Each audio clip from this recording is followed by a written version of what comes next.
ನಮಸ್ಕಾರ ವೀಕ್ಷಕರೇ, Karnataka power TV ನ್ಯೂಸ್ಗೆ ತಮ್ಮೆಲ್ಲರಿಗೂ ಸ್ವಾಗತ. ವಾರ್ತೆಗಳ ವಿವರ. ಸರ್ವಜ್ಞನಿಗೆ ಸರ್ವ ವಿಷಯವನ್ನ ಗೊತ್ತಿದ್ದರೂ ಅದನ್ನ ಯಾರಿಗೂ ತೋರಿಸಿ ಕೊಡದೆ ಹಲವಾರು ವಚನಗಳನ್ನು, ಅದರಲ್ಲಿ ವಿಶೇಷ ವಚನಗಳನ್ನ ಬರೆಯುವುದರ ಮೂಲಕ ಸಮಾಜದಲ್ಲಿನ ಅಂಕುಡೊಂಕುಗಳನ್ನ ತಿದ್ದುವ ಮಹತ್ವ ಕಾರ್ಯವನ್ನ ಮಾಡಿದ್ದಾನೆ.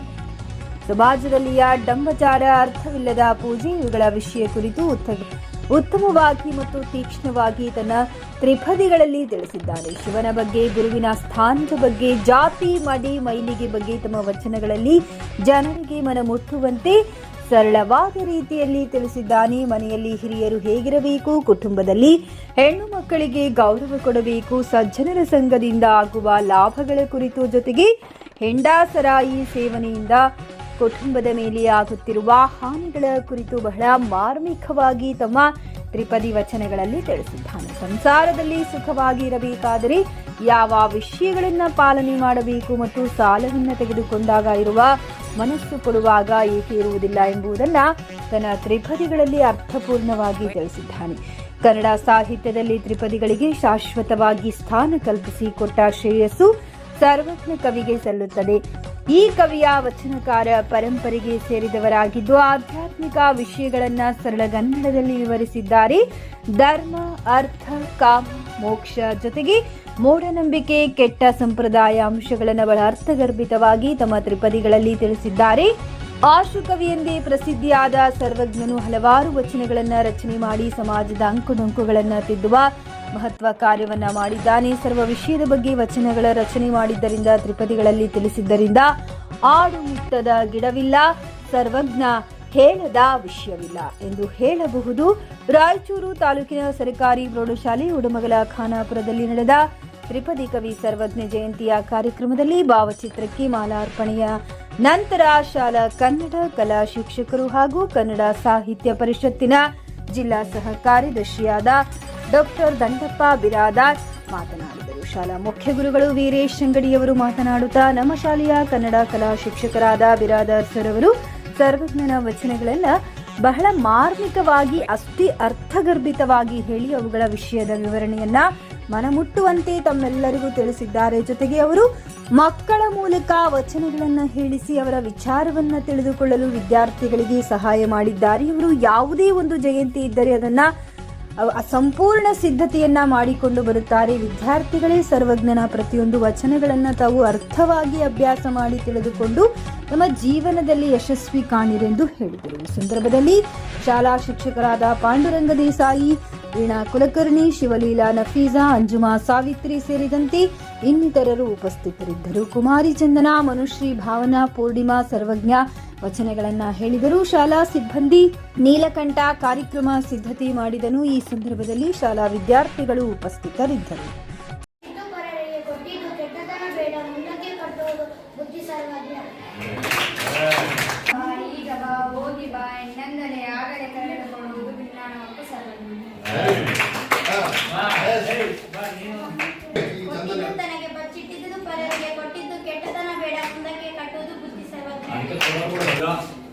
ಇವತ್ತು ಸರ್ವಜ್ಞ ಹುಟ್ಟುಹಬ್ಬ ದಿನಾಚರಣೆ, ಎಲ್ಲರಿಗೂ ಒಳ್ಳೇದಾಗಲಿ. ತ್ರಿಪಿಟಿಕ ಅಂದ್ರೆ ಮೂಡೇ ಲೈನ್ದಾಗ ಇಡೀ ನಮ್ಮ ಸಮಾಜದ ಆಗ ಊರುಗಳನ್ನು ಬರೀತಾರೆ. ಅದು ಬರೀಲಾರ್ದು ಯಾವುದೂ ಇಲ್ಲ. ಎಲ್ಲ ಶಿಕ್ಷಕ ವೃಂದದವರೇ, ಇವತ್ತು ನಮ್ಮ ಶಾಲೆಯಲ್ಲಿ ಶಿಕ್ಷಣ ಇಲಾಖೆ ಮತ್ತು ಸರ್ಕಾರದ ಆದೇಶದಂತೆ ವಿಶೇಷವಾಗಿ ತ್ರಿಪದಿ ಕವಿ ಸರ್ವಜ್ಞ ಜಯಂತಿಯನ್ನ ಆಚರಣೆಯನ್ನ ಮಾಡಲಾಗುತ್ತದೆ. ಬಹುಶಃ ಆತಗೆ ಆಸು ಕವಿ, ಜೊತೆಗೆ ತತ್ವಜ್ಞಾನಿ ಮತ್ತು ವಿಶೇಷವಾಗಿ ವಿರಹವನ್ನು ಹೊಂದಿದಂತ ಕರೆಯಲಾಗುತ್ತದೆ. ಇವರು ಹಾವೇರಿ ಜಿಲ್ಲೆಯ ಅಬೂರೂರಿನಲ್ಲಿ ಮಾಳೆಯಮ್ಮ ಮತ್ತು ಬಸವಹಂಸರ ಮಗನಾಗಿ ಜನಿಸ್ತಾರೆ. ವಿಶೇಷವಾಗಿ ಬಾಲ್ಯದಿಂದಲೂ ವಿಶಿಷ್ಟವಾದ ರೀತಿಯಲ್ಲಿ ಜ್ಞಾನ ಹೊಂದಿದಂಥ ಸರ್ವಜ್ಞ ಕವಿ ಬರೆದಂತ ವಚನಗಳನ್ನ ನಾವು ಸಂಖ್ಯೆಯಿಂದ ಕೇಳಿದ್ರೆ ಬಹಳ ಆಶ್ಚರ್ಯ ಆಗ್ತಾ ಇದೆ. 7,70,70,070 ಎನ್ನುವಂತದ್ದು ಹೇಳ್ತಾರೆ. ಅದು ಹೆಂಗ ಸ್ವಭಾವ ಅಂದ್ರೆ, ಇಲ್ಲೇ ಒಂದು ಕಾರ್ಯಕ್ರಮ ನಡೆದಿದ್ರೆ ಅದ್ರ ಮೇಲೆ ಒಂದು ವಚನ ರಚನೆ ಮಾಡಿಬಿಡುತ್ತೆ. ಕಾರ್ಯಕ್ರಮ ಮುಗಿದ್ರೊಳಗ 3-4 ವಚನವನ್ನ ರಚನೆ ಮಾಡಿ ತೋರಿಸುವಂತ ವ್ಯಕ್ತಿತ್ವವನ್ನು ಹೊಂದಿದ್ದು, ಅದಕ್ಕೆ ಆಸುಕವಿ ಅಂತ ಕರೀತಾರೆ. ಅಂದ್ರೆ ತಕ್ಷಣವೇ ಕವನಗಳನ್ನ ರಚನೆ ಮಾಡುವಂತ ಆ ರೀತಿ ಬುದ್ಧಿವಂತಿಕೆಯನ್ನು ಹೊಂದಿದಂತ ಆತ ನಾನೆಂದೂ ಬುದ್ಧಿವಂತರಂತ ಹೇಳಿಲ್ಲ. ಹೆಂಗ ಅಡ್ಡ ಬಸವಣ್ಣ ಎನಗಿಂತ ಕಿರಿಯರಿಲ್ಲ, ಶಿವಚನ್ನರಿಗಿಂತ ಹಿರಿಯರಿಲ್ಲ ಅಂತ ಬಸವಣ್ಣ ಹೇಳ್ತಿದ್ನೋ, ಆಗ ಎಲ್ಲವನ್ನೂ ತಿಳಿದವನು ಆಗಿದ್ದರು. ಸರ್ವಜ್ಞ ಈ ಸಂಸ್ಕೃತ ಭಾಷೆಯಲ್ಲಿ ನಾವು ಅರ್ಥವನ್ನು ತಿಳಿದುಕೊಂಡಾಗ ಸರ್ವಜ್ಞ ಅಂದ್ರೆ ಎಲ್ಲವನ್ನೂ ತಿಳಿದವನು ಆದರೂ ಅವನು ಎಲ್ಲರಿಗಿಂತ ಸಾಮಾನ್ಯರಿಗೆ ಬದುಕುತ್ತಿದ್ದ. ಸರ್ವಜ್ಞನೆಂಬುವನು ಗರ್ವದಿಂದ ಆದವನೇ ಸರ್ವರ ನುಡಿಯೊಂದು ಕಲಿತು ವಿದ್ಯೆಯ ಪರ್ವತವಾದ ಸರ್ವಜ್ಞ.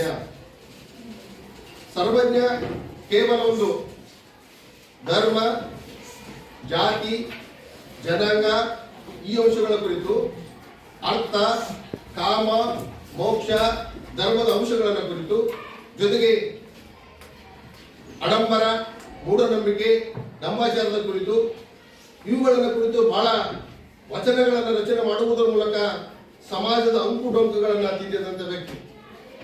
ಎಲ್ಲ ವಿಷಯದ ಬಗ್ಗೆ ಬರೆದಂತ, ಒಂದು ವಿಷಯ ಅಂತಲ್ಲ, ಎಲ್ಲ ವಿಷಯದ ಬಗ್ಗೆ ಬರೆದನ. ಎಲ್ಲ ವಿಷಯದ ಬಗ್ಗೆ ಬರೆದಿದ್ದರೂ ಆತನ ಒಂದು ಫೋಟೋವನ್ನು ನೋಡಿದಾಗ ಬಹಳ ಆಶ್ಚರ್ಯ ಇರ್ತದೆ. ಕೈಯಲ್ಲಿ ಒಂದು ಪಾತ್ರೆ, ಅದು ಜ್ಞಾನದ ಪಾತ್ರೆ, ದೇಹ ತುಂಬಾ ಇದಿಲ್ಲ ಅಂತ ಸರಳತೆಯನ್ನ ಇಟ್ಟುಕೊಂಡಿರುವಂತಹ ಆತ ಹಲವಾರು ವಚನಗಳನ್ನ ರಚನೆ ಮಾಡಿ ಸಮಾಜದ ಅಂಕುಡೊಂಕುಗಳನ್ನ ತಿದ್ದುವಂತಹ ಮಹತ್ವ ಕೆಲಸವನ್ನ ಮಾಡಿದಂತಹ ಮಹಾನ್ ವ್ಯಕ್ತಿ. ಬಹುಶಃ ಜಾತಿ ಬಗ್ಗೆ ಹೇಳುವಂತ ಸಂದರ್ಭದಲ್ಲಿ ನಡೆಯುವುದು ಒಂದೇ ಭೂಮಿ, ಕುಡಿಯುವುದು ಒಂದೇ ನೀರು, ಸುಡುವ ಅಗ್ನಿ ಹೊಂದಿರಲು ಕುಲಗೋತ್ರ ಎತ್ತರದು ಸರ್ವಜ್ಞ ಅನ್ನುವಂತಹ ಜಾತಿ ಅಂಶಗಳ ಕುರಿತು ಬಹಳ ಮಾರ್ಮಿಕವಾಗಿ ಬರೆದಿದ್ದಾರೆ. ಕುಲ ನಾವೆಲ್ಲದೇ ಜಾತಿ ಹೀನನ ಮನೆ ಜ್ಯೋತಿ ತಾಹೀನವೇ, ಜಾತಿ ವಿಜಾತಿಯನ್ನೇ ಬೇಡ ದೇವರ ಒಳಿದಾಟು ಜಾತ ಸರ್ವಜ್ಞ. ಹಿರಿಯನಾರನೇ ಬೇಡ, ಗುರುವ ನಿಂದಿಸೇ ಬೇಡ, ಬರೆಯವರ ಕೂಡ ಹಾಗೆ ಬೇಡ, ಬಂಗಾರ ತೆರವು ಬೇಡ ಅಂತ ಸರ್ವಜ್ಞ. ಇವು ಒಂದು ಕಡೆ ಆದರೆ ಜೀವನದಲ್ಲಿ ಮದ್ಯಪಾನವನ್ನು ಮಾಡಿ ಬಹಳಷ್ಟು ಸಂಸಾರಗಳು ಅಂತ ಬೀದಿ ಪಾಲಾಗ್ತವೆ. ಅಂಧರು ಮಧ್ಯರು ಬರೆದಾರ. ಮದ್ಯಪಾನವ ಮಾಡಿ ಇದ್ದುದೆಲ್ಲವ ನೀಡಿ ಇದ್ದು ಬರುವ ಮನಸ್ಸಂದಡೆಗೆ ಸಂತಾನ ಎದ್ದು ಹೋಗುವುದು ಸರ್ವಜ್ಞ. ಗಂಡವರ ಕುಡಿ ಕುಡಿದು ಕಂಡವರ ತೆಗೆದು ಬಣ್ಣ ನುಡಿಗಳಿಗೆ ನಾಚದ ನೀಚನನ್ನು ಕಂಡು ತರುವುದು ಸರ್ವಜ್ಞ. ಸಿಂಧಿಯನ್ನು ಸೇವಕನು ಅಂದಿಯಂತಿರುವನು, ಅಂದಿ ಒಂದು ಕಡೆ ಉಪಕಾರಿ, ಸಿಂಧಿಯನ್ನು ಸೇವಕನು ಅದಕ್ಕಿಂತಲೂ ಕೀಳಂತ ಸರ್ವಜ್ಞ. ಬಹುಶಃ ಆಗಿನ ವ್ಯವಸ್ಥೆ ಮಹಿಳೆಯರ ಬಗ್ಗೆ ಬಹಳಷ್ಟು ಅಚ್ಚುಕಟ್ಟಾಗಿ ಬರ್ತದೆ. ನಾರಿ ಪರೋಪಕಾರಿ, ಹೆಣ್ಣು ಮಕ್ಕಳ ಬಗ್ಗೆ ವಿಶೇಷವಾಗಿ ನಾರಿ ನಮ್ಮ ಸಮಾಜದಲ್ಲಿ ಗೌರವ ಕೊಡಬೇಕಂತ ಹೇಳಿದ್ರೆ, ಆ ನಾರಿಗೆ ನಾವು ಏನಾದರೂ ವಿರುದ್ಧವಾಗಿ ನಡೆದರೆ ನಾರಿ ಮುನಿದರೆ ಮಾರಿ ಅನ್ನೋ, ಅಂದ್ರೆ ಹೆಣ್ಣು ಮಕ್ಕಳಿಗೆ ನಾವು ಗೌರವ ಕೊಡಬೇಕು. ಹೆಣ್ಣು ಮಕ್ಕಳು ಒಂದು ವೇಳೆ ಸಿಟ್ಟಿಗೆದರೆ ಅವರ ಮುಂದೆ ಯಾವ ತಡೆದುಕೊಳ್ಳುವುದಿಲ್ಲ ಅನ್ನುವಂಥ ಮಾತನ್ನ ಬಹಳ ಸೂಕ್ಷ್ಮವಾಗಿ ಇಲ್ಲಿ ತನ್ನ ವಚನಗಳಲ್ಲಿ ಹೇಳಿದ್ದಾರೆ. ಬಹುಶಃ ನಾವೆಲ್ಲರೂ ಮಾತಾಡೋಣ. ನಾವು ಆಡುವ ಮಾತು ಇಂಗಿಲಿ ಗೆಳೆಯ ಒಂದು ವಚನ ಮೂಲೋಕಕ್ಕೆಲ್ಲೋದು ತಿಳಿ ಅಂತ ಮಕ್ಕಳು ಹೇಳ್ತಾರೆ. ಹಂಗ ನಾವು ಆಡುವ ಮಾತು ಹೆಂಗಿರ್ಬೇಕಂದ್ರೆ ಗೊತ್ತಿರಂತಿರ್ಬೇಕು. ಇನ್ನೊಬ್ಬರ ಮನಸ್ಸನ್ನ ಉಲ್ಲಾಸಗೊಳಿಸಿರ್ಬೇಕು, ಇನ್ನೊಬ್ಬರ ಮನಸ್ಸನ್ನ ಅರಳಿಸುವಂತಿರಬೇಕು, ಇನ್ನೊಬ್ಬರ ಮನಸ್ಸಿಗೆ ಸಂತೋಷ ಉಂಟು ಮಾಡಬೇಕು. ರಸಿಕರಾಡಿದ ಮಾತು ಶಶಿ ಉದಿಸಿ ಬಂದಂತೆ, ಸತ್ರುದ್ಧ ಹೇಳ್ತಾನೆ. ರಸಿಕರಾಡಿದ ಮಾತು ಶಶಿ ಉದಿಸಿ ಬಂದಂತೆ, ರಸಿಕರ ಅಲ್ಲದ ಮಾತು ಹೆಸರೊಳಗೆ ಕಲ್ಲು ಆದಂತೆ ಸರ್ವಜ್ಞ. ಅಂದ್ರೆ ಮಾತನ್ನು ಆಡಿದರೆ ಮನಸ್ಸಿಗೆ ನಗುವಂಥದ್ದು, ಉಲ್ಲಾಸ ಕೊಡುವಂಥದ್ದನ್ನ ಆ ರೀತಿ ಮಾತನ್ನು ಆಡಬೇಕು. ಅದು ಹೇಳ್ತಾರೆ. ಮತ್ತೆ ಮುಂದುವರಿರ್ತಾರ, ಮಾತಿನಿಂ ಅಗೆವು, ಮಾತಿನಿಂ ವಲೆಯು, ಮಾತಿನಿಂ ವೈರತ್ವ, ಮಾತೇ ಮುತ್ತು, ಮಾತೇ ಶತ್ರು ಅನ್ನುವಂಥದ್ದನ್ನ ತನ್ನ ವಚನಗಳಲ್ಲಿ ಹೇಳ್ತಾರೆ. ಹೀಗೆ ಹಲವಾರು ವಚನಗಳನ್ನ ರಚನೆ ಮಾಡುವುದರ ಮೂಲಕ ಸಮಾಜದ ಅಂಕುಡೊಂಕುಗಳನ್ನ ಇದ್ದಂತ ಆ ವ್ಯಕ್ತಿ ನಾವು ಶ್ರೀಮಂತಿಕೆ ಬರುತ್ತ, ಸಿರಿವಂತ ಕಾಲಕ್ಕೆ ಕರೆದು ದಾನವ ಮಾಡು, ಸಿರಿವಂತ ಕಾಲಕ್ಕೆ ಕರೆದು ದಾನವ ಮಾಡು.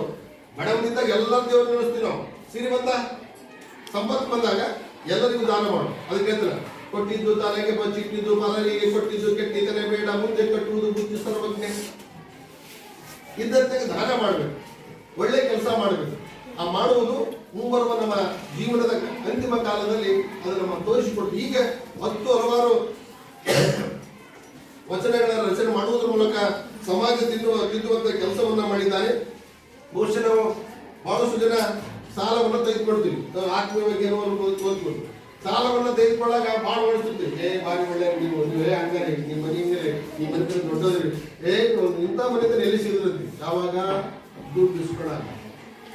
ಅದೇ ದುಡ್ಡು ಕೊಟ್ಟ ವ್ಯಕ್ತಿ ನಿಮ್ಮ ಮನೆಗೆ ಬಂದಾಗ ಅದಕ್ಕೆ ಹೇಳ್ತಾನೆ, ಸಾಲವನ್ನು ಕೊಂಬಾಗ 6 ಉಂಗುರವನ್ನು ಉಂಡಂತೆ ಸಾಲಿಯನ್ನು ಬಂದು ಕೇಳುವಾಗ ಕೀರುಟ್ಟಿಗೂ ಮುರಿದಂತೆ ಸರ್ವಜ್ಞ. ಸಾಲವನ್ನು ಕೊಡುವಾಗ ತೆಗೆದುಕೊಳ್ಳುವಾಗ ಎಷ್ಟು ಪ್ರೀತಿ ನಗು ಇರ್ತಾ ಇದೆ, ಹಾಗೆ ವಾಪಸ್ ಕೊಡುವ ಆಗ್ತಿದ್ರೆ ಅದು ಆತ್ಮೀಯತೆ ಆಗ್ತಾ ಇದೆ. ಈ ರೀತಿಯಾಗಿ ಹಲವಾರು ವಚನಗಳನ್ನು ರಚನೆ ಮಾಡಿದಂತ ಮಹಾನ್ ವ್ಯಕ್ತಿ ಹೇಳ್ತಾರೆ. ಬಹುಶಃ ರೈತರ ಬಗ್ಗೆ ಅಪಾರವಾದ ಅಭಿಮಾನ. ಕೋಟಿ ವಿದ್ಯೆಗಳಲ್ಲಿ ಮೇಟಿ ವಿದ್ಯೆಯ ಮೇಲು ಹೇಳ್ತಿರ್ತೀವಲ್ಲ, ಕೋಟಿ ವಿದ್ಯೆಗಳಲ್ಲಿ ಮೇಟಿ ವಿದ್ಯೆಯ ಮೇಲು. ರೈತ ನೀನಕ್ಕರೆ ಜಗವೆಲ್ಲ ಸಕ್ಕರೆ. ಹೌದಾ? ರೈತನ ಬಗ್ಗೆ ನಾವು ಓದಿದ್ವಿ. ಹಾಗೆ ನಾವು ಬರೇ ಎಲ್ಲರೂ ಓದಲ್ಲ, ದುಡೇರ ಭೂಮಿ ತಾಯಿಯನ್ನ ನಂಬುವವರು ಯಾರು? ಭೂಮಿ ತಾಯಿಯನ್ನ ತಾಯಿಯಂತೆ ವಸುಂಧರಿಯನ್ನ ರೂಪದಲ್ಲಿ ನೋಡಕ್ಕೆ ಯಾವಾಗ ವಸುಗೊಳಿಸುವಂತಾರೆ ಯಾರು? ಅದು ರೈತ. ಕೋಟಿ ವಿದ್ಯೆಗಳಲ್ಲಿ ಮೇಟಿ ವಿದ್ಯೆಯ ಮೇಲು. ಆ ರೀತಿಯಾಗಿ ವಚನಗಳನ್ನ ಹೇಳುವುದರ ಮೂಲಕ ಅವುಗಳನ್ನ ಸಮಾಜದಲ್ಲಿ ತಿದ್ದುವಂತ ಮಹತ್ವ ಕಾರ್ಯವನ್ನು ಮಾಡಿದ್ದಾರೆ. ಇಂತಹ ವಿಚಾರಗಳನ್ನು ಹಂಚಿಕೊಳ್ಳಲು ಅವಕಾಶ ಮಾಡಿಕೊಟ್ಟಿರುವಂತಹ ಗೌರವಿತ ಮುಖ್ಯ ಗುರುಗಳಿಗೂ ಹಾಗೂ ಸಕಲ ಶಿಕ್ಷಕ ವೃಂದಕ್ಕೂ ಆತ್ಮೀಯವಾದ ವಂದನೆ ಮತ್ತು ಅಭಿನಂದನೆ.